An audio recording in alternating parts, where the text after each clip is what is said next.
Good morning, everyone. It is Tuesday, and it is somewhere around, let's see where I have my phone.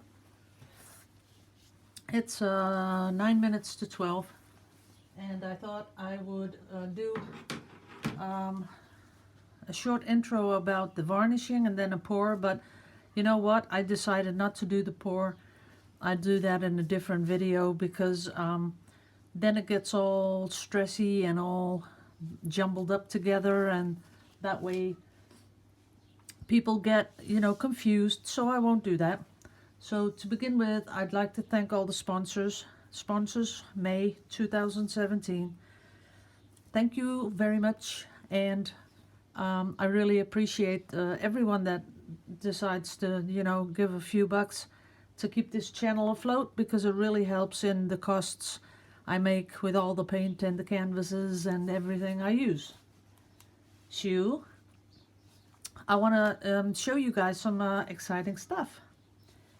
I showed you this one a couple of videos back, the beautiful resin-like coat that the triple thick gives. This one, triple thick. It is, absolutely beautiful. I am so in love with this varnish. It's unreal, and I'm so happy I could buy it here in Holland. But it is, I think you can buy it if you get a good hobby shop online. They will import this stuff, so I'm betting you can buy this all over the world if you really Google it. I came across it, only because I was Googling the paint, this stuff. So I was Googling Americana, and then I came to this internet site where they sold all these paints, and then I came across triple thick. So I was pretty happy. So what I did this morning was I put a full coat on the pour I did yesterday. This one's the pour I did yesterday. Look at that. The bubbles that are in there are the bubbles that were in the paint. There's absolutely no bubbles in this varnish. So the little bumps you see are only the bumps from the painting. So it is just stunning. Then someone said to me, that's gonna crack because it dries like very brittle and it'll crack. And no, it's not, because then you don't know what this type of varnish is, because it is very flexible. It is dry within like 2 hours.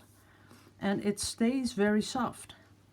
This one I did a couple of days ago. It is totally soft, and it's so much better than, and this is my opinion, I hope I can have one, I think it is better than resin because it's so flexible.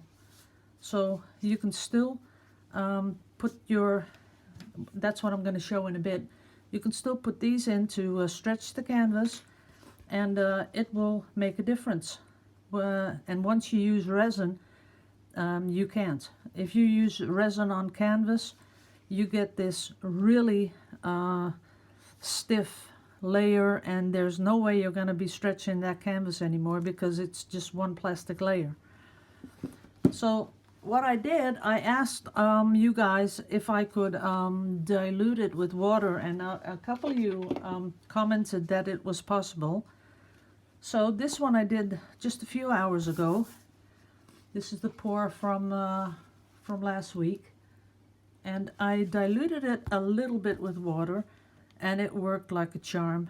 It is unreal. Look at that, how beautiful that is. There's not a brush stroke on the whole canvas, and it's just shining, and the colors are beautiful. So I'm really happy with this triple thick. I will be ordering some more just later on today, because I'm just so afraid they're gonna sell out. So this is awesome. If you can see up close, see how it shines, and then how it brings out the colors. It is amazing. So I'm very happy with that. So I'll put those away for a bit. And there were a couple of people who asked me, how do you put those little wooden things in the canvas? And to tell you the truth, I know why you asked, because it took me a long time to figure it out. So what you do is you get your canvas, the one you want to put these things in.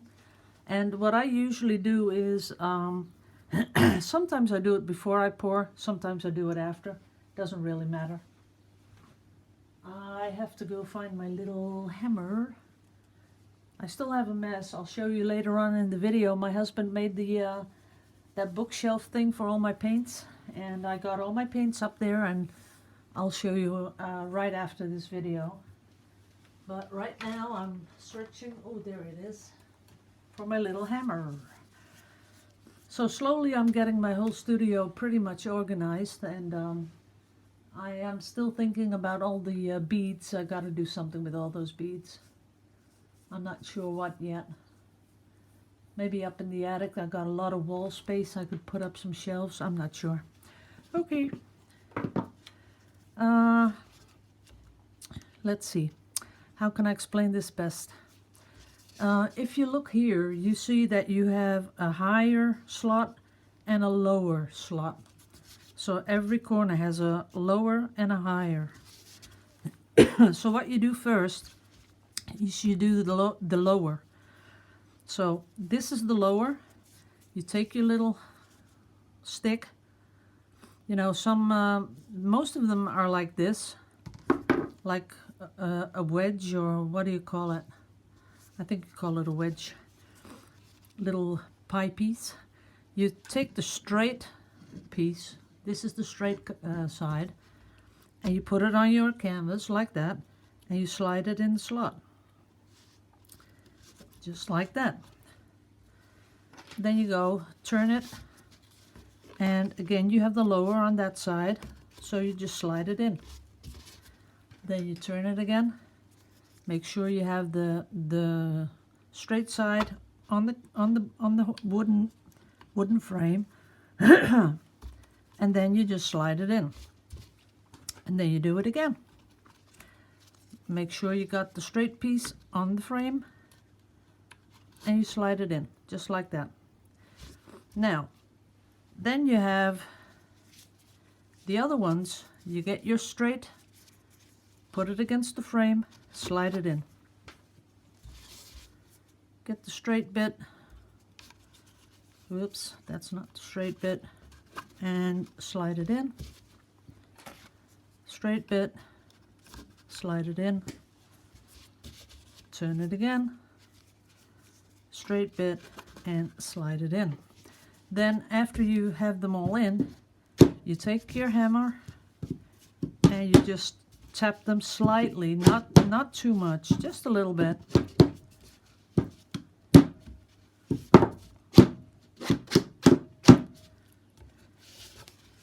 Just that tiny bit, just get them in there, and that's it. And now you have a, can you hear it? That's the sound of a tight canvas. Then when you've poured it and it's dry and you've varnished and you've done everything you want to do, sometimes you might want to take your hammer and give it a few more taps, make it just a little tighter. If you're sending your paintings abroad and they go by airplane, I would take them out and put them in a little plastic bag, and I would just send them, you know, separately with the painting, because someone at Martin Brinkhouse told me that at the art shop. They said, you know, in the plane it will the frame will warp if you have those, you know, it goes up, and the decompression and the cold. So always do that when you receive the painting. Put them back in, tap them, straighten out that canvas, make it tight, and that's it. So guys, I hope you are now up to key about how putting these things in. Of course you have some different sorts. I will just get that to be thorough.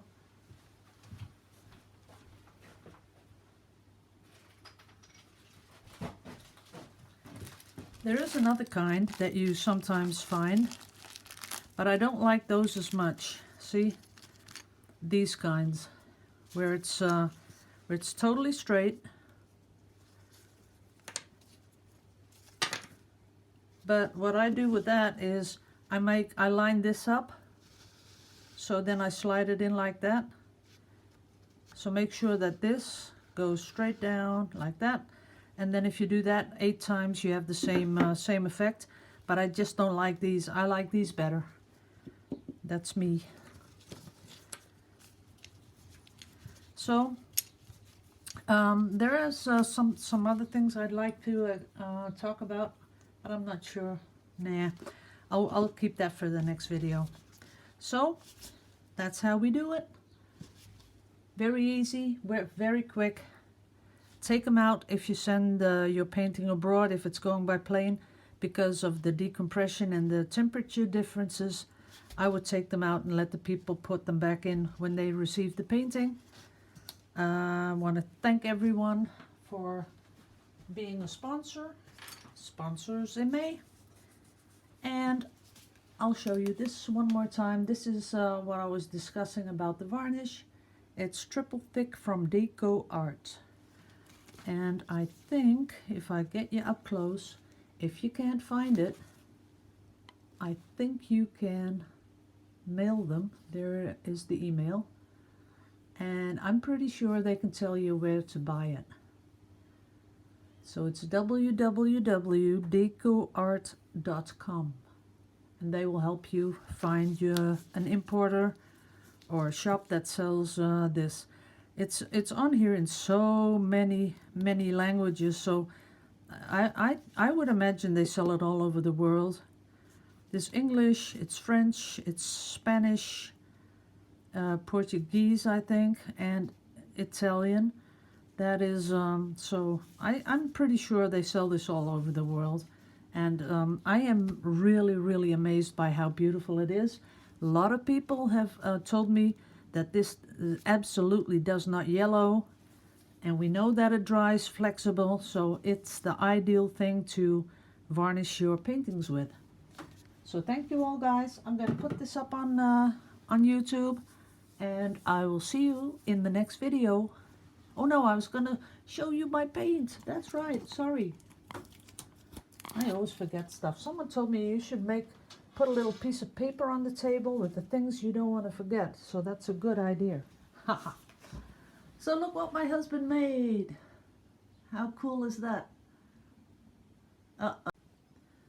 Yes, it turned off by itself once again, but I'm taking it to the shop in a couple of hours. So that's what my husband made. Look at all my paint, all neatly arranged.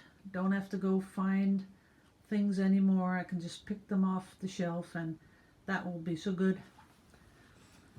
Here I have the other stuff I use. Those are tubes that are almost empty. Like there's only a few drops left in there, but I want to get everything out because I'm such a, cheapskate. No, I hate it when there's something left in there. I always get upset and I cut open the whole tube and I scrape everything out I can get. So there's my overall and those little packets. Painting that has to be varnished. This big one's still drying. Well, it is totally dry, but I want to leave it for 4 or 5 days before I put a coat of varnish on it. This is the one from the giveaway. Heidi chose this one, so this is going to Heidi. Can't buy it anymore. I got a lot of mails about people wanting to buy it, so that's what I'm going to do in a bit. I'm going to mix those colors, and I have some 40 by 40s. And I have a couple of 20 by 20s, so I think I'll pour a 20 by 20 and a 40 by 40. That sounds good. So thank you all for watching, and I'll see you in the next pour video. Bye bye.